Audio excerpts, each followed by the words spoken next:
All right, everybody come in, find your seat, grab a cookie. Come on in. We start late, still people come in late.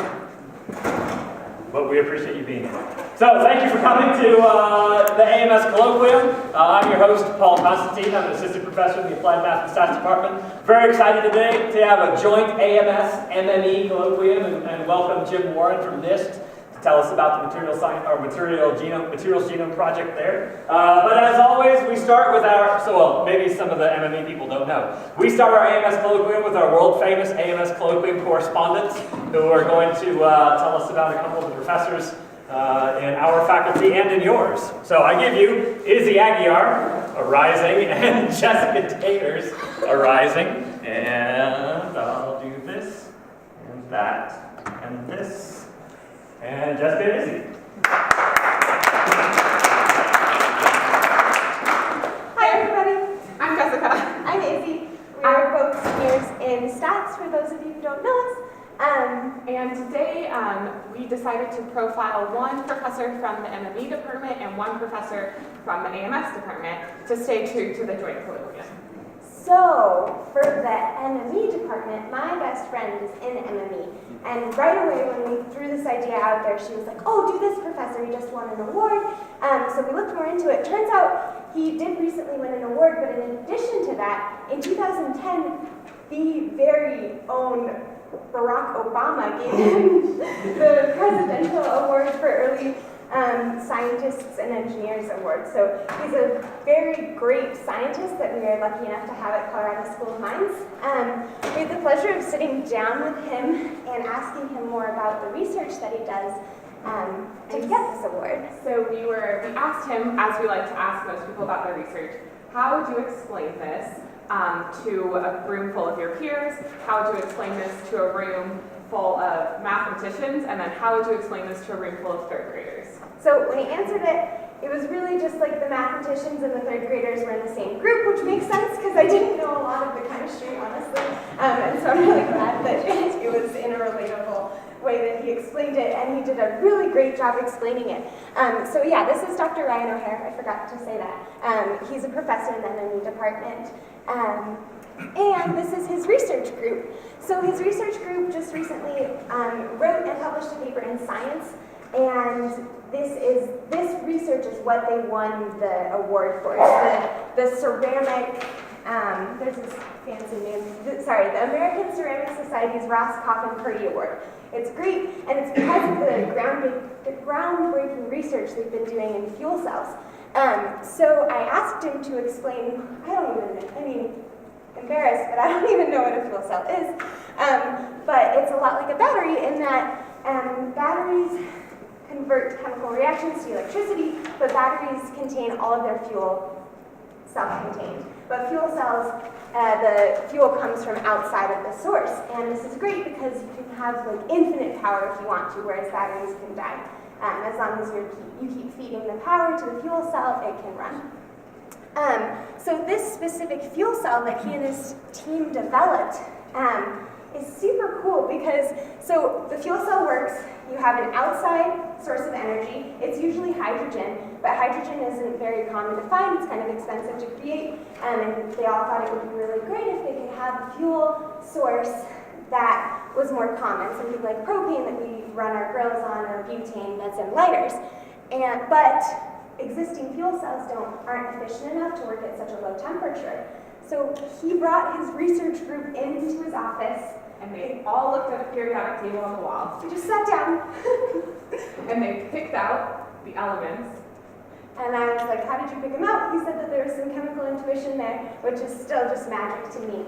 But they picked out these 5 elements, and they invented a new cathode for this fuel cell. And this new cathode is world record breaking in that it works at lower temperatures and it's more efficient. So when you see this experiment in action, the lighter goes underneath the fuel cell, the cathode that they invented is exposed to the oxygen, and there's a chemical reaction, electricity, magic, and the motor starts running the fan. It's very impressive. Very interesting, and it's no wonder with all of its applications in renewable energy and new energy sources that it did win such a prestigious award. Yeah. So we were super excited to highlight that because it's just so cool, all of the groundbreaking research that happens here. Our next faculty spotlight is a little bittersweet. Dr. Porter has been on our colloquium list for quite some time, but some hastiness was imposed last week when we learned that he will be leaving our department in late May. So quick precedent, all of our slides are actually all of Dr. Porter's arts. So he has drawn all of these things. So as you see them in the back, be sure to appreciate them because we're going to be talking about other stuff as well. Yeah. So Dr. Porter first came to mind in 2014 and has brightened our department with his optimism and humor ever since. And in our interview, we discovered he's a bit of a hipster. It's not a bit, he's a hipster. So some of his hobbies include writing handwritten letters. This is my favorite. He really likes drinking tea and watching Antiques Roadshow show. So hip. I do that. Hip. It's so hip, you're a hipster too. And he also has Instagram pages full of his art and of his handwriting, which is so cool. Yeah. So at Minds and in Life, Dr. Porter specializes in Bayesian statistics and spatial statistics. He didn't take a stats class before grad school, which is really interesting. He just decided to go into statistics after his undergrad in mathematics, following the steps of his father, he said. And at Minds, he's had a lot of research projects, a lot of students, and he says that the students and the colleagues have really made all of the difference. However, next month he will be moving to Chicago to start a job called Manager of Online Analytics with Sears. So this is super exciting for him, and we think it's super exciting because Sears is really willing to innovate and come up with new techniques to keep them on the cutting edge so that they remain a thriving business. And so the skills that he possesses, his ability to create models, his knowledge of spatial and Bayesian statistics are really in high demand in this industry right now. So another thing that he said is he's really excited about with this new opportunity is that he gets to really study how people think, because he'll be looking at marketing and like how people make decisions, which is just impossible, right? But he has all of his background in mathematics and statistics and actually in philosophy and art as well. So he just like speaks these words of wisdom, and one of them was that art, philosophy, and mathematics are a way of wondering about the world around you, and it's important to wonder in multiple modes. And so his practice in this wondering in multiple modes, I'm sure he'll be up to the challenge of trying to model something as irrational as how people think. So as always, we like to ask faculty for a piece of advice that they have to share with others. The first piece of advice is this fantastic tidbit from his mom. It says, in life you'll be confronted by big things and you will not miss what are big things. If you're ever unsure about if it's a big thing, it's not. Everything else can be held with a gentle hold. And that gives really good perspective to when you're in like a really hasty, scary, stressful part of your life. Another piece of advice came when he wasn't meaning to say advice, but was explaining why he does put so much effort into making sure that he does art and that he does pursue these other things outside of statistics that he enjoys. And it's don't put all of your happiness in the future. There should always be some happiness now. And so with that, that's all, folks.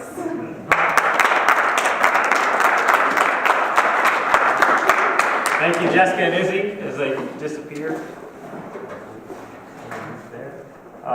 It is now my pleasure to introduce Jim Warren from NIST. Jim, please join me up here. I have some questions for you. Which one's mine? Either one. Okay. Hey, you guys made it. You'll notice the setting for our interview is the campus of your alma mater. I was very impressed there. Yeah, thanks. So, post-traumatic stress just. Oh. That's good.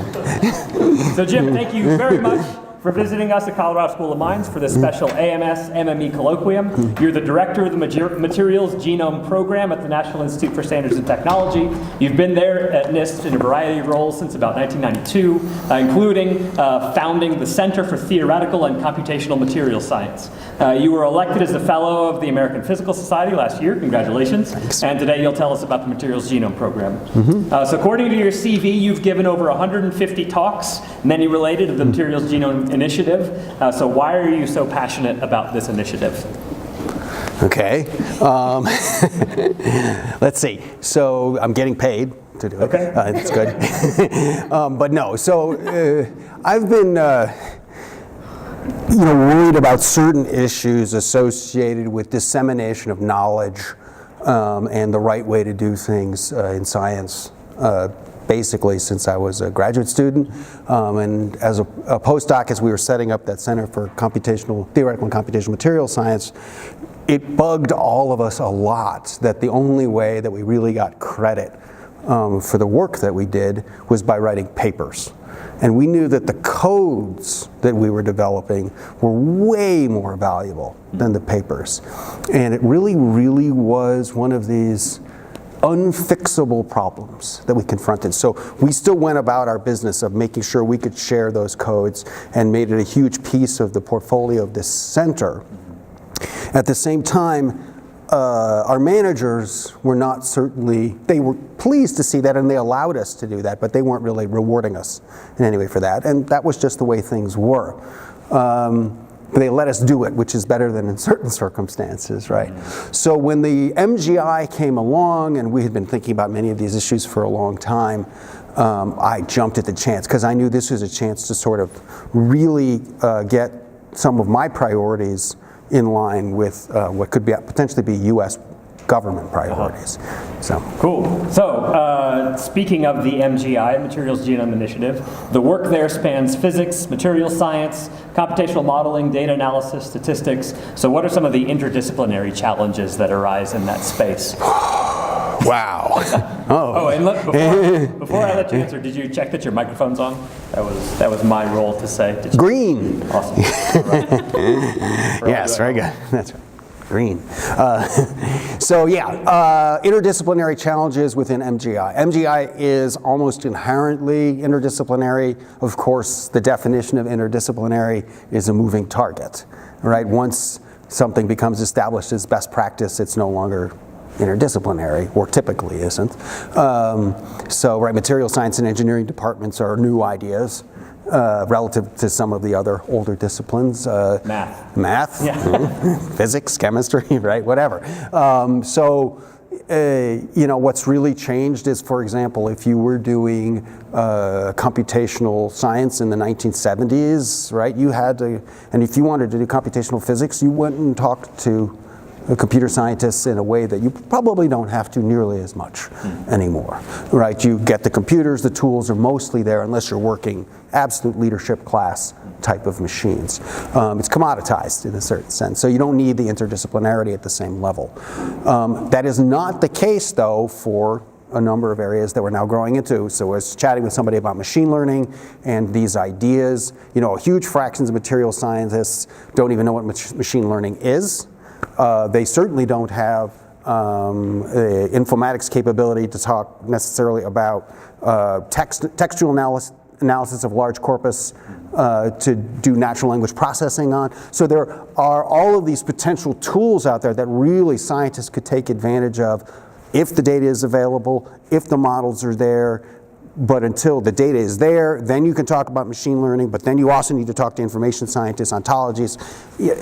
It's a huge area. When the first time somebody said ontology to me, I thought I was going to fall asleep in their presence. I mean, it's just like, oh my God, But, of course, like all real disciplines, once you start to dig, it's really interesting, right? But it just, you have no idea, right? It sounds like navel gazing. So outside of material science, computational modeling, what kinds of things do you do? You mean professionally, or? Whatever way you want to answer it. Whatever way you're comfortable with. Let's see. right? Well, you know, I've got one kid in college and another one. Congratulations. Thank you. Yeah. And, you know, I like to juggle. I used to do a lot of improv. I haven't gotten a chance to do that in many years. But Do those skills translate to this? I cannot recommend improv highly enough to anybody. Yeah. Fear of speaking, gone. Yeah. And you're just not afraid. So that's turned out to be a really valuable translational skill. Cool. One last question. You went to Dartmouth. My colleague told me to ask how many times you ran around the bonfire. That sounds like a trick question. Right, so there's a homecoming weekend and they make a big bonfire. I have no idea. Okay, but you had to run around it. I think there were various hazing rituals that we, Okay. you know. Never mind, you can stop there. Okay, well. Let's see. All right. That's right. Well, thank you, Jim. Take out the computers real quick. Oh, and I forgot, we have a gift for you from our department. Oh, How can I it's not worth more than $20, right? It is not worth more than $20. Thank you very much. There are certain government regulations.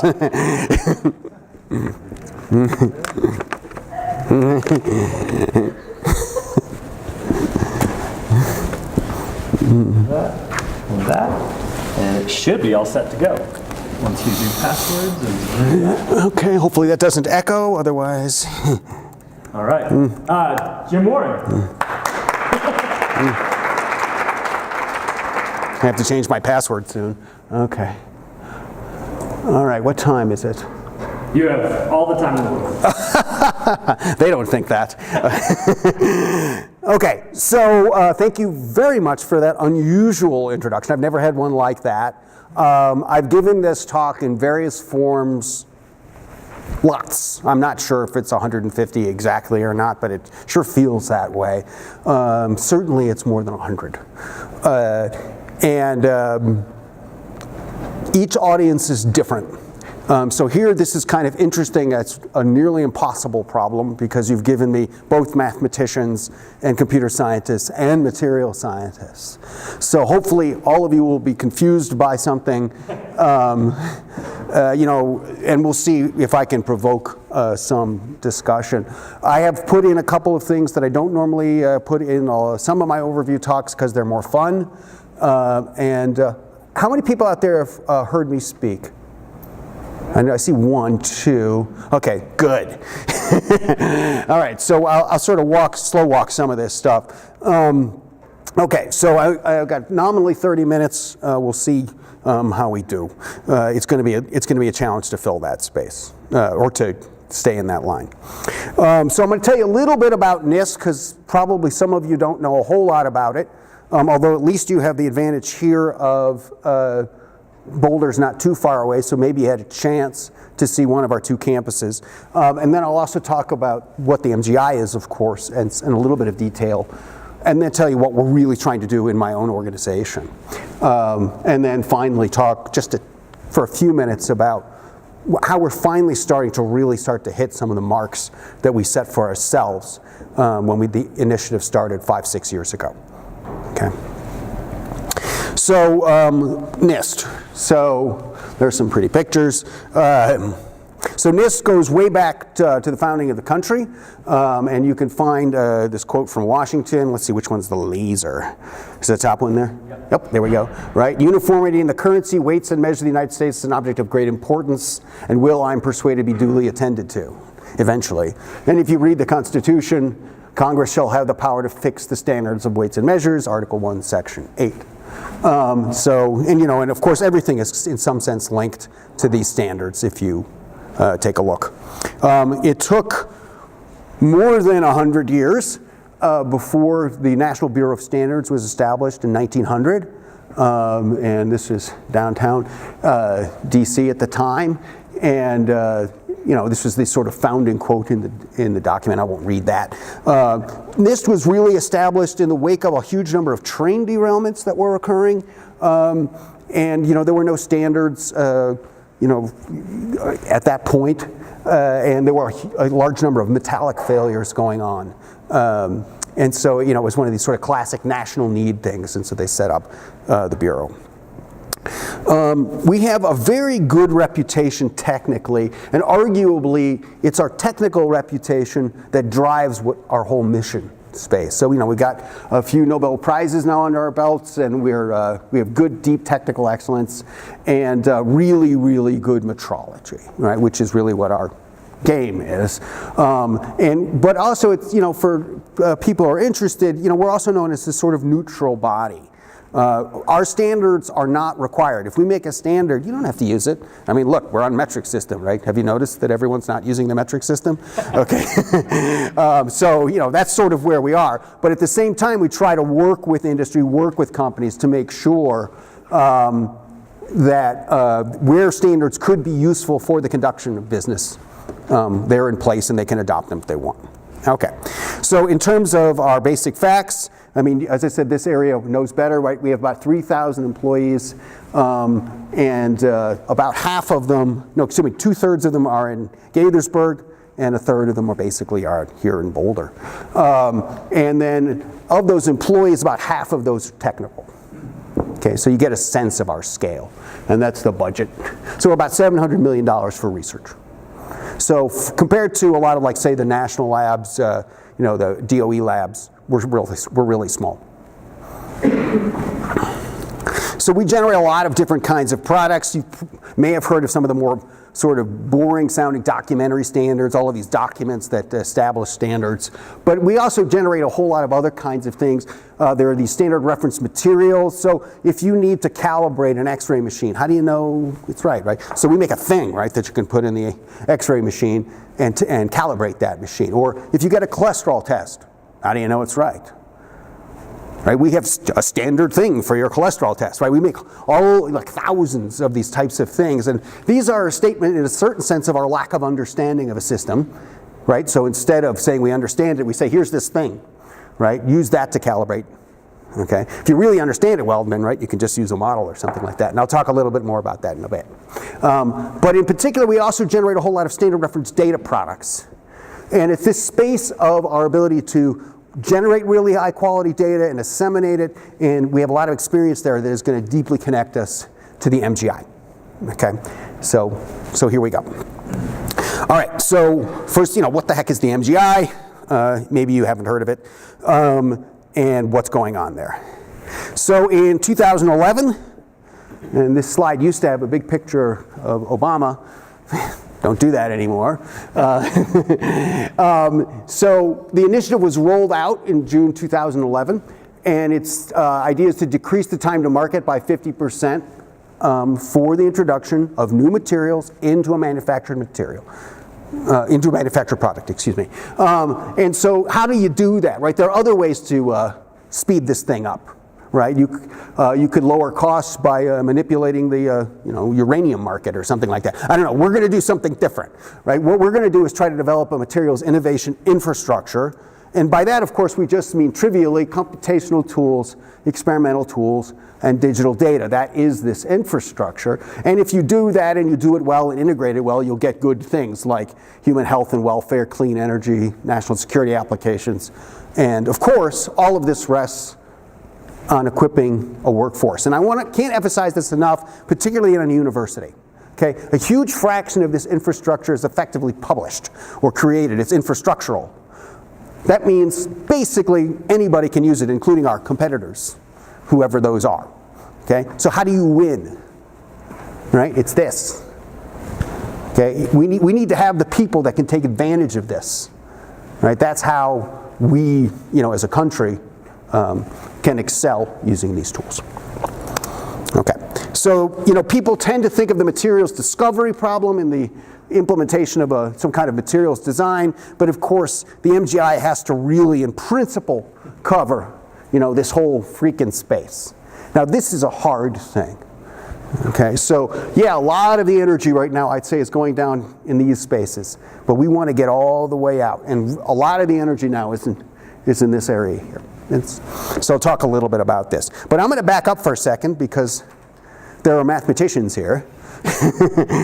And that's not a bad thing. What I want to do, though, is teach you all material science in a minute. Right, so If I said, here are the ingredients for a souffle, and there they are, I took them from the internet, and I said, make a souffle, you would fail. And you would fail, of course, because I didn't give you the recipe, right? I didn't tell you how to make it.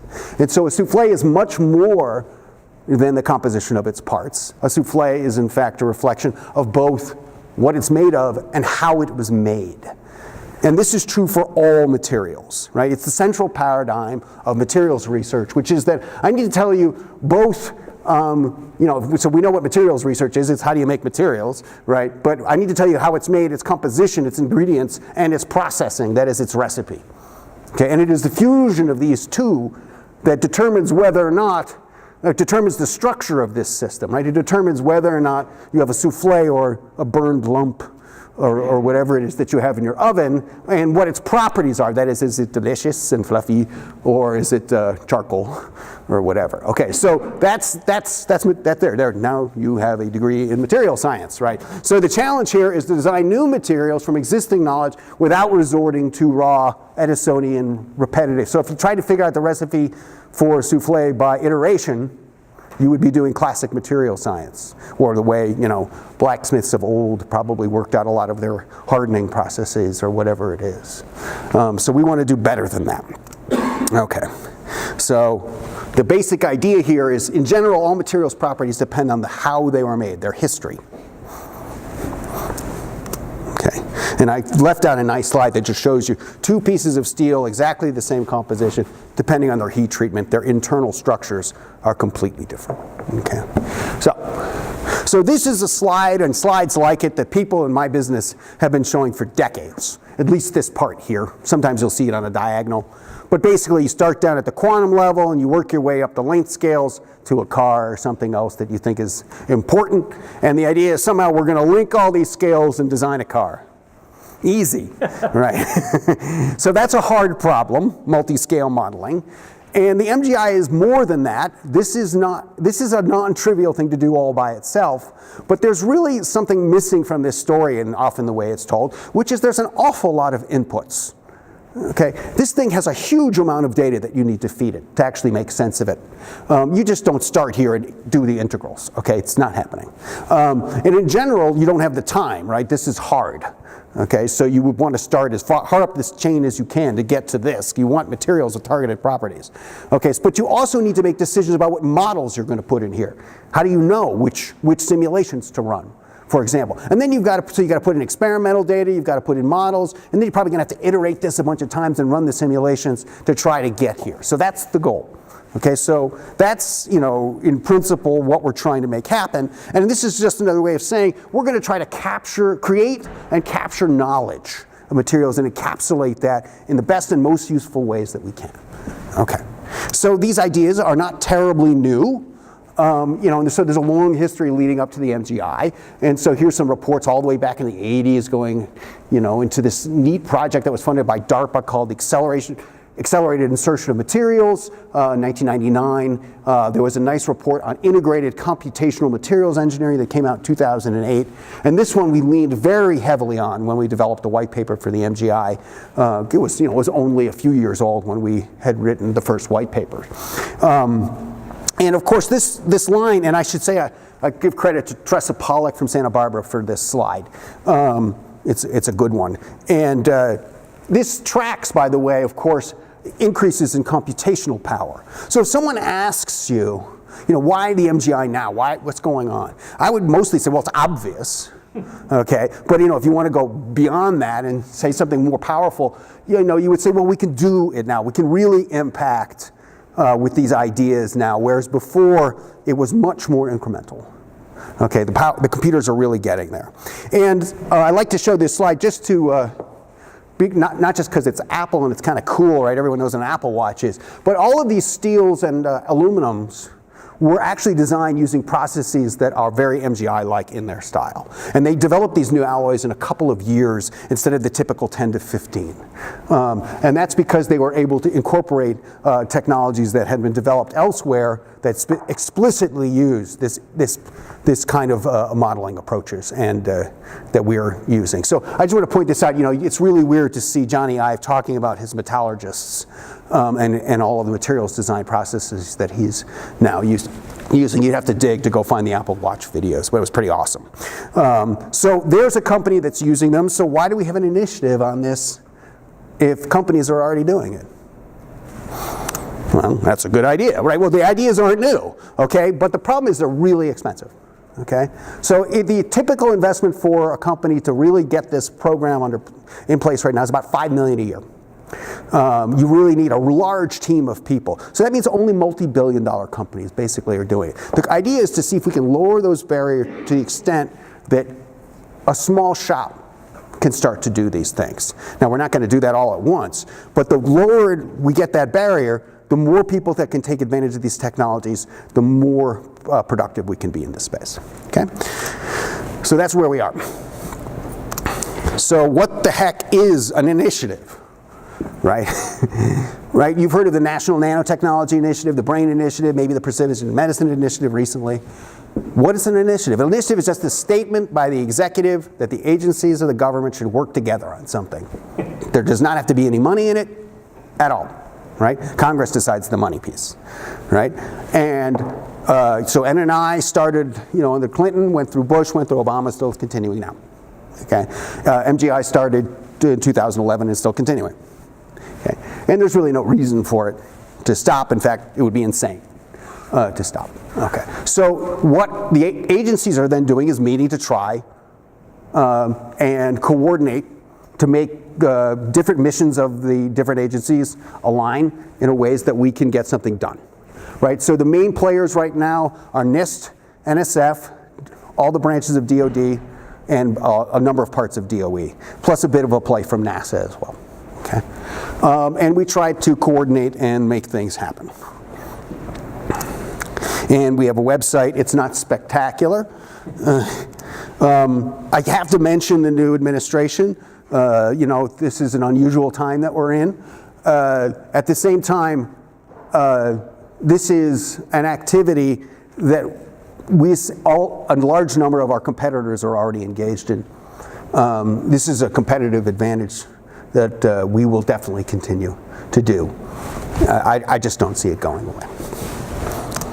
Okay. So in 2014, almost at the cusp of 2015, we released a national strategy, and that involves enabling a paradigm shift in how material science and engineering is done. You can't really legislate a paradigm shift. That's really hard, okay? So what you're really trying to do is make this happen through the three things underneath, okay, right? Which is, how do we get people to better and more tightly integrate experiments, computation, and theory, that is, do more science faster. And then this is really new in the strategic plan, right? Facilitate access to materials data, and I'm going to talk a lot about that. We've already talked about the workforce. If you look across the agencies, you won't always see the words MGI. You'll see lots of other different acronyms, right? DMREF, Designing Materials to Revolutionize and Engineer Our Future, right? There's Integrated Computational Materials Engineering, Predictive Material Science and Chemistry. Depends on the agency, so it doesn't really matter, the acronyms. I used to have a joke, right? There are only two groups that don't like the name Materials Genome Initiative. Do you know what they are? Material scientists and biologists. All right. Scientists don't like metaphors, right? It's a metaphor. Scientists like to be precise, right? So everyone hated the name. But most of the people that were funding this liked it. So think about that for a while. Okay. So this is the last sort of high-level comment on the MGI, and then I'm going to go on to other things. Okay, so the MGI is about improving our ability to design and deploy new materials faster, but we need better data and models. Sometimes just any data is better, right? MGI is essentially a direct consequence of our improvements in the computational power coupled to the disruptive consequences of the internet. And this is going to become more and more obvious as I go. Right? All the internet is a giant digital copying machine. That's all it is, okay? Right. There are a limited number of ways, however, to get the data or the knowledge that you need to feed, right, these this multi-scale modeling, right? You can either do a whole lot of computations, if you trust the models that you're computing with, and then mine that, right? Or you could try to do a whole lot of experiments and then mine that. Or you could try to get it from everywhere. That is, mine the literature somehow, mine published data if it's published, right? Which means that we really need to change the publication models in a significant way if we want to feed these models. Okay. So I love this example. This is from a book by Michael Nielsen that I found it. Have anybody else heard this story about Galileo? No, it's kind of amazing, actually. So Galileo is super famous for discovering that Jupiter had 4 moons. He pointed his telescope at it, and suddenly he realized that the laws of gravity applied to other heavenly bodies, right? Because he could see the moons going around Jupiter. So then he got around to it, and he pointed his telescope at Saturn, and he saw these lumps. And he thought they were moons of Saturn. It turned out they were the rings. He didn't know that at the time. But he didn't want to tell anyone, because they would take their better telescope and point it at Saturn, and they would do a better job, and he would lose out, right? He was in this competition. So instead he published an anagram so that he could prove that he knew it before the other person, but only after they figured it out. Now, academics, I claim, would do this if they were allowed to today, right? In other words, priority is what matters, right? Being first. And the only reason that the model really changed, first publication had to become more common, but the real reason publication became more common is because the funders of science required that you publish because it was obvious that it would improve science, right, if you created the system. Then the economics of publishing changed for academics so that they started using metrics to count how many publications in your H number and all this other junk that everyone has to worry about now because we had to develop a way of measuring, output. But the important thing is that the people with the money changed the rules, okay? That's really what had to happen. The incentives had to move, okay? And then they figured out ways to sort of manage around those incentives. So there must be changes in the rules, but it's not enough, right? I can say, well, you should publish, but if I don't give you a printing press and a dissemination system or whatever, you're not going to do it. It's too hard. So I got to give you the tools to do it too. Those two. And so I'm going to focus mostly on this. I'm really not involved in the rule-making business. NIST isn't either, although I'd like to see some more emphasis on the rules piece. Okay, another polemic. This is about measurement and models. And it's going to be important to what I'm going to talk about next. So who here knows about LIGO, right? Long wave, it's really cool, right? Right, so this is the gravity wave detector, going to win the Nobel Prize this year. Unless something really weird happens that I don't understand. Okay, and so LIGO was measuring, it has an arm this way and an arm this way, it's shooting lasers, and it's measuring the deformation, relative deformation of these two arms by shooting these lasers down these and measuring the distance traveled. And so you're measuring what engineering is called strain, right, which is the change in length divided by the length. So it's unitless. Does anybody know what the strain of LIGO was? -21. Correct, 10 to the minus 21, order of magnitude. I think its sensitivity is all the way down to 10 to the minus 23. It's mind-blowing, okay? Right, so this is an amazingly sensitive thing, right? And then he said what they measured, right, was 2 black holes colliding with each other. 1.5 or 13 billion years ago or whatever, okay? Billions of years ago. So did they actually measure that? No. What did they measure? They measured that change in length, right? What they actually had to do was take Einstein's equations, solve them on a supercomputer for 2 black holes flying into each other, compute what the signal would be on LIGO, and then compare that with the signal that they got on LIGO. You needed a model that you trusted to do the measurement. Okay, you can't do the measurement without the model. Science is meaningless without models. If you look at the Large Hadron Collider, okay, they collect about a petabyte of data a second. Again, these numbers are order of magnitude. They could have changed. Okay, about a gigabyte a second is saved. Okay, so you're talking about a 6 order of magnitude reduction in the data. How do they do that? Standard model, they call it a model, is really good. Okay, they were looking for the Higgs. It's a small amount of signal that they were looking for. And they still end up with a lot of data, okay? But they didn't need almost all of it. Okay, better model you have, the less data you need to save. What if you're doing biology? Okay, not a lot of quantitative models there. Okay, so you're going to probably end up saving all your data if you can, as much of it as you can tolerate. What about material science? We're not particle physics. I spent most of my career fantasizing we could get there. I don't believe it anymore. I didn't think we had a lot to learn from the biologists. I'm wrong. Okay, there's a lot we can learn from approaches that are being taken on the data-driven side. Okay. All right, so model is a central concept in science, I would maintain, and this is sometimes missing from discussions. I don't think I'm going to get a lot of complaints from the mathematicians on this. Sometimes we call it a theory. That just essentially means that we accept it as fact within some known zone. Okay. Sometimes we call it's a hypothesis, and that's where most of us make our living. The real problem is that sometimes it's an unacknowledged assumption. People don't even know they're using it. This is particularly true in somewhat less quantitative fields. And so they don't like the idea that someone might make them do math. Okay, so a simulation in this language is just an implementation of a model on a computer. An experiment is just a test of a model in the real world. Okay, validation is really the comparison of the experiment and simulation. You don't just validate in a computer model. Right? You're also validating the experiment. You don't know what you're doing without models. Okay, data is the output of both of them.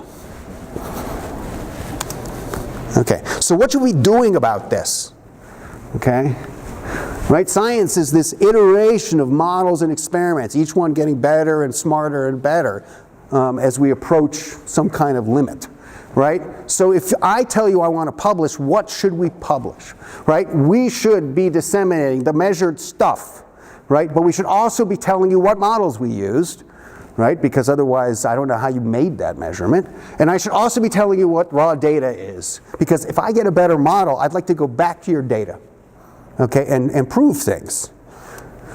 So that means we got to change publishing. This is hard, but I'm going to put this to you. If you were designing the publication system today, would it look like it is? I'm guessing no. Okay, so why don't we change? Change is hard, right? Right? We've got a lot of entrenched interest in the way things are done, right? So, and there's this big misunderstanding. I think that's part of it. The incentives right now are problematic. You know, what are the sticks? What are the carrots? And also it's this question of what we know the world needs to look like versus how do we get there. Right. Okay, lots of vested interest. So instead of trying to solve that problem, I'm going to try to make some tools so you can publish your data. Okay, so let's look at that. So we've already talked about this picture here, so I won't go into it. We'd like to make some of that happen. So what's that going to look like? Well, okay, so we got this picture here. First thing we got to do is set up some repositories, right? We got to have a place to put the data or the models. Doesn't matter what you put. Okay, once you've got that, then you can start to imagine that NIST is going to focus on a number of things. The thing we thought we were going to focus on was improving the quality of these measurements and all of this data, right? We love doing this, right? This is where we spend our time. Get that extra decimal point. Give people the tools so they can make good decisions. But there wasn't any data. There's almost no data out there. So we had to go back over here and think really hard about how do we enhance exchange of information? How do we make this happen? Okay, so we focused a lot on this, and I'm going to spend most of the rest of my time talking about this because this is new. Right? You're familiar with computation, you're familiar with experiment, but managing the information, it turns out, is a pain. Once you got this, then we can talk about that. Then we can talk about new methods, new metrology, machine learning, all of these, the new fourth paradigm for doing science. And we're starting to see a huge number of papers. We're in the beginning of an exponential growth in this space. Okay, and because standards come up, I'm going to say basically, careful. Okay, we need to take a really careful approach. There's a long track record of failure to standards, okay, particularly in materials. I'm not going to tell you how to do all of your data. What I'm going to do is give you some tools to make some high-level decisions. If I can get you to do something that'll take you 5 minutes, I think you might do it. Okay, if I tell you you need to redesign your whole life, you're not going to do it.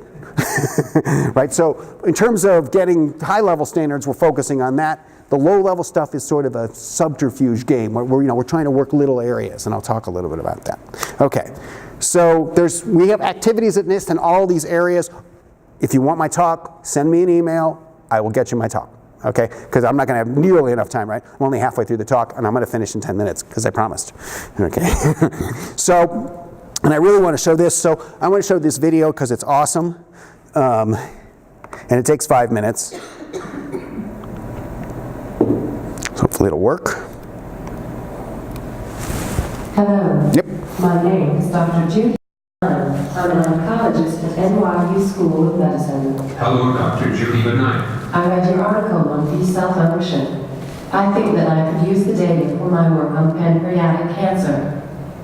I am not an oncologist. I know, but I think I could use the data for my work on pancreatic cancer. Do you have the data? Everything you need to know is in the article. No. What I need is the data. Will you share your data? I am not sure it will be possible. But your work is in PubMed Central and was funded by NIH. That is true. And it was published in Science, which requires that you share your data. I did publish in Science. Then I am requesting your data. Can I have a copy of your data? I am not sure where my data is. But surely you saved your data. I did. I saved it on a USB drive. Where's the USB drive? It is in a box. It is in the box at home. I just moved. That is your data? There are many boxes. So many boxes. I forgot to label the boxes.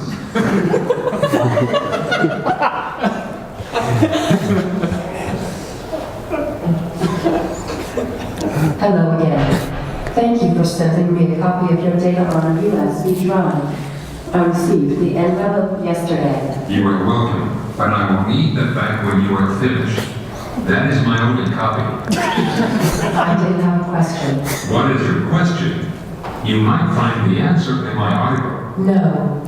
I received the data, but when I opened it up, it was in hexadecimal. Yes, that is right. I cannot read hexadecimal. You asked for my data and I gave it to you. I have done what you asked. But is there a way to read the hexadecimal? You will need the program that created the hexadecimal file. Yes, I will. What is the name of the program? Cytosynth. I do not know this program. It was a very good program. The company that made the program went bankrupt in 2007. Do you have a copy of the program? I do not use this program anymore because the company that made it went bankrupt. Maybe you could buy a copy on eBay.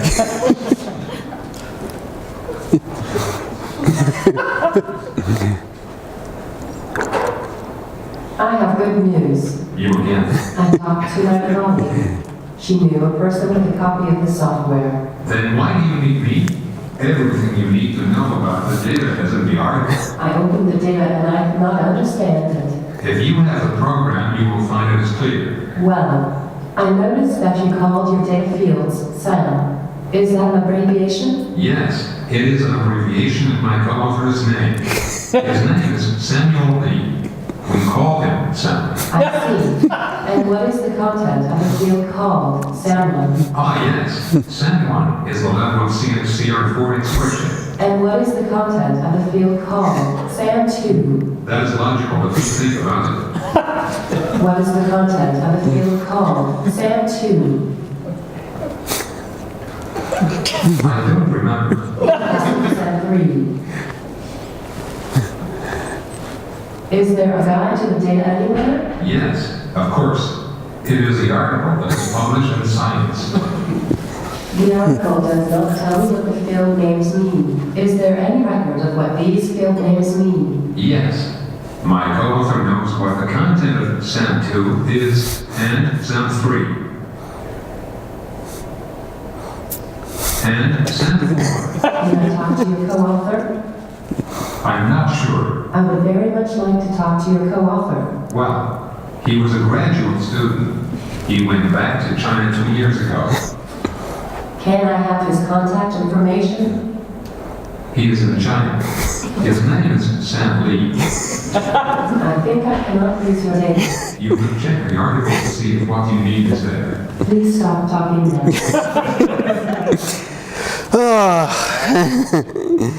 Yeah, it doesn't get old. I've seen that a few times now. But you know, part of the reason it's funny is because every one of us has done at least a couple of those things, particularly those column headings that had a really familiar ring to it, didn't it? You're in a hurry for some reason. But in general, right, we just don't do a good job on this. And the question is why? Okay, now, so, you know, I'm going to give you a very, very fast view now of some of the stuff that we're doing. But you know, I've been talking a lot about sharing data and getting data published and things like that, but I want to take a step back from that, right? What that article also tells you is that can you find and reuse your own data, okay? And this is a real value proposition, okay?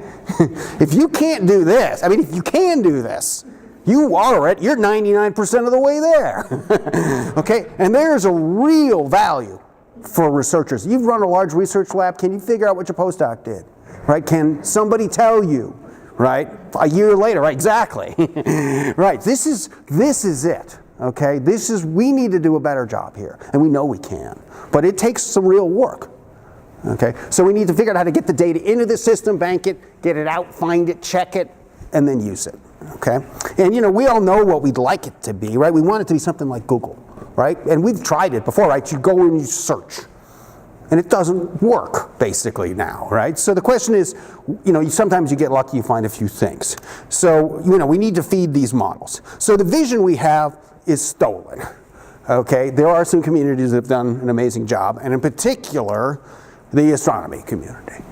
Okay, they have really done a nice job. They have something called the Virtual Observatory, and in the office next to me at NIST, sits a guy named Bob Hanisch, who is running the NIST Office of Data Informatics, and he came from the Virtual Observatory and started 2.5 years ago, and has been helping with the vision for a lot of what I'm going to tell you about. And now I could show you, and I stole this slide from Zach Trott at NIST, you know, a lot of examples, but look. Everyone says, astronomy, that's easy, right? All you need is position in the sky is this axis, and then they've got a bunch of different kinds of detectors. They're not really doing experiments like we're doing. They're just pointing things at the sky and waiting, okay? So I don't want to minimize that. It's awesome, astronomy, okay? But it is an easier data management problem, okay?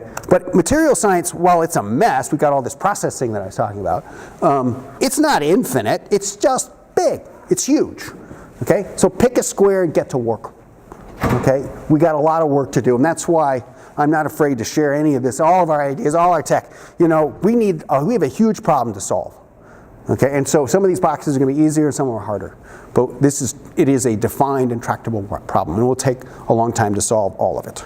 So in terms of what we are doing now, NIST has a number of repositories that we are focusing on. For example, materialsdata.nist.gov. You can go in there. If you want an account, just let us know. As I said, I'll be giving out the talk, so as I zoom through this, don't worry about it. Pretty much this thing is better than just putting a zip file up on a website, right? So it'll give you what's called a digital object identifier. We actually use the handle system. You can add a license to the software. You can add some metadata. Better than nothing by a long shot. It's not the end all be all, though. So in terms of registries, this is trying to answer the question at that top level. Can I find out what's out there? And we're doing this right now. We're setting up a registry. If there are activities, materials departments, any capability that's out there, large data sets, we want to know about it, and we're going to register it into this system. And we're going to give people the software so they can set up their own internal registries if they want to keep track of this as well. And this will be like a Yellow Pages or some kind of indexing, old style. Of what's out there. We also have developed a suite of tools for doing better metadata curation. And what the heck do I mean by that? Well, I have a Dilbert on it. I'm not going to show it. I don't have time. Right? So this is obviously for your own benefit, right? In principle, and improve your own reproducibility, continuity, impact, minimize data loss, and there could be some mandates. Right? So there's a huge infrastructure and potential that's out there. There are a number of activities that are going on nationwide in this space. I already mentioned the registry. We are developing these curation tools for curating your own data. Ours is called Materials Data Curation System. A lot of this is around developing schemas to describe the data. So we have a repository for schema. So if you figure out a good way to describe a tensile test, you can put it here. Okay, and then other people can say, oh, I'm doing tensile tests, I'll use, Joe's tensile test schema. That way I don't have to rework the whole thing. Okay, and then of course there are the file repositories themselves. Okay. So in terms of this is the last couple of slides. So we also have a Center of Excellence in Chicago called the Center for Hierarchical Materials Design. This is the first Center of Excellence in this model at NIST, designed to support the MGI, and these are the PIs. And in particular, their dissemination model, I don't have time to talk about all the portfolio of the CHIMAD, uses something called a Materials Data Facility. And the lead on this is Ian Foster, and Ian is very well known in computation. He was one of the main designers of the grid back in the 2000s. And a lot of collaborators between CHIMAD and NIST and this Materials Data Facility, and I don't have time to go through all of these because I want to finish when I promised. I just wanted to mention a few things that they're trying to do. They're trying to simplify this data publication problem and try to automate things. Again, enable search, and these things are going to have a great API. You can go to materialsdatafacility.org and find this, and as I said, it allows you to do publication, and of course signs DOIs just like we do, and then hopefully do discovery. So it's got a large amount of data in it. Right now they're only sitting on about 7 terabytes. It's not that impressive. And right now the number of terabytes out is actually less than number in, so that's kind of a fail. But I mean, we just started, okay? So the curve is really starting to bend, and we're starting to see a fair amount of use. What excites me though is that they've also started to do what they're calling deep indexing. So if you actually know the kind of data it is, so you've already sort of got the schema in hand, you could start to index down to the record level. And so they got 1 million things that are indexed all the way down to like the data point, okay? And so now you can really start to do some interesting data science if you get down to this level, and they've identified up to petabytes that they might be able to index in this way. So this is very exciting, and this really means that we could get to new kinds of data discovery. So I wanted to finish with 2 slides here and just point out something trivial, okay? What do you want? Okay, so this is a comparison of a machine learning model to a computed DFT model, okay? And so there's different literatures that are out there. Okay, so we took 2 data sets from our space and 1 from this Connecticut side. Okay, and this was Logan Ward actually did this work at Chicago. So what did he do? He said, well, I got data from 2 different places. I can combine them, and I can actually improve the error in these models. I mean, so this is trivial, right? But in some sense, it's enormous, right? Because what you're really saying is that we start to disseminate this data and make it in a machine-readable way, and I can identify it. I can now start doing science across the literature, okay? And so I've been waiting for examples like this for 5 years, okay? But we're just starting, okay? And so, this is something that you could do by hand now, and it's what you did. But now we're actually able to start to do this, okay? So with that, thank you for your attention, and I'm happy to answer questions.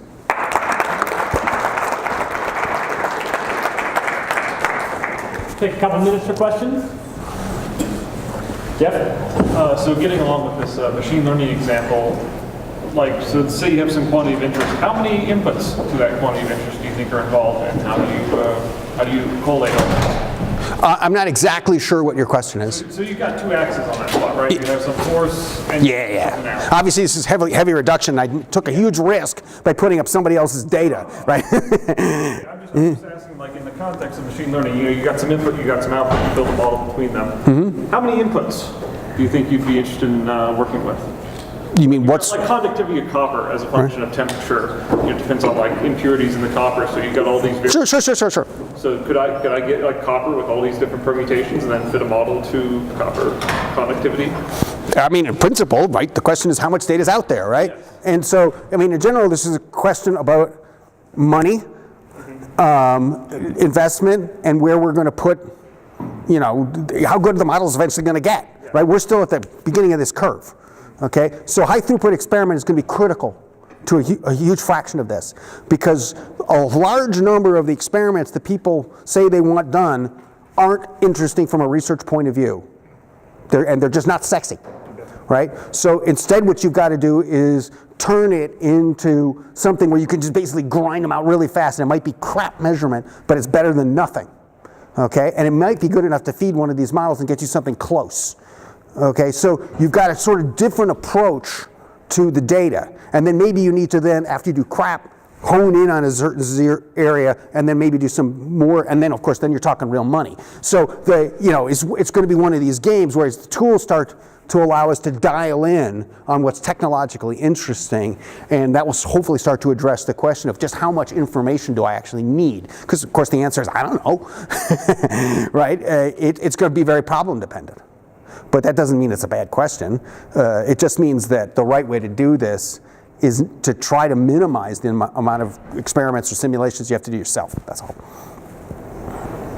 Whoa, lots of questions. Before you all ask questions, I want you all to ask your questions. We've got the room for the following hour. So if you have a really technical question, I would encourage you to hang out and we'll talk technical things. So Amy, I saw you first. How do you police the quality of the right. in government? Yeah, absolutely. You start grabbing random data sets, right? So I didn't talk much about the quality issue, right, which is what that is. Okay, so this is one of the ways that this mission is going to change, and a lot of us are going to have to think differently, right? But you do it now, right? This is like the peer review question, right? You get a paper, how do you decide if it's any good? Okay, you could say, well, it was published in this journal. That may give you a little bit of information, but it doesn't really tell you enough, right? So the first question you're probably going to ask is, who did it? Right? So provenance information is still probably the single most important piece of information that you're going to ask. The next questions are going to be like, did they do good uncertainty quantification on that data? Did they report it? Right? So there's all of this essential metadata that you can define for a calculation, and if the information is not attached to the data, it's probably not very trustworthy, is it? So in the end, you're trying to make the same set of decisions about the data that you would make on a personal level about any data that you received, and you would have to ask the question for that data set, is that information available for that data set or not? NIST, when it provides the data, we hope that people trust it because we've gone through a certain process that we've told people about that allows you to decide whether or not it's good data. Similar thing occurs in journalism. All right, okay, I want to give everybody who has stuff to do a chance to leave. I want to thank Jim for your talk.